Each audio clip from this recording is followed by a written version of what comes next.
Now this is a bird's eye view of the farm, going around, having a little fun today, getting the old nasty rolled roofing off. It's been on here 5 years. It actually lasted fairly well. No sealer or anything was put on it, so 5 years, I guess, for rolled roofing is okay. You can see on this side, I mean, it's just literally peeled right away. The nails ripped through, like here, and it just peeled back with the heat and the expansion, the contraction, and whatnot. It's all bubbled up here. But surprisingly, the new particle board, and I will call it particle board, is holding up quite well, even though it got wet. Pretty impressed. I didn't think that I would get up here and not fall through the roof. But there's the new sheet right there. Basically just trying to buy maybe a year or two out of this.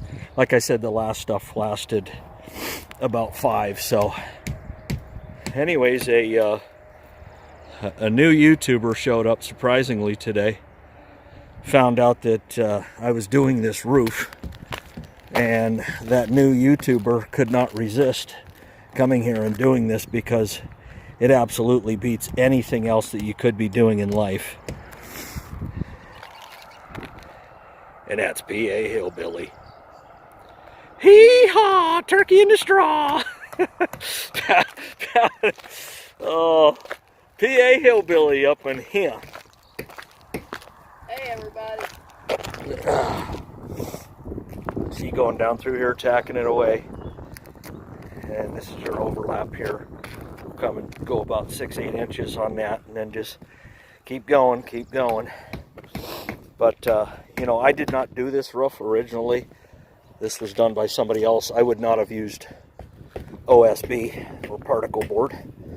Personally, for any exterior wall, I would not use this. It is a little bit cheaper way to go if you need to go through a bunch of sheets, but it is certainly not the better way to go. Anything that's going to be exposed to the elements, you do not want to use OSB. Treated plywood. On the house, we used treated 5/8 inch sheets of plywood, and for good reason. So anyways, that's what's going on here. Take care, y'all.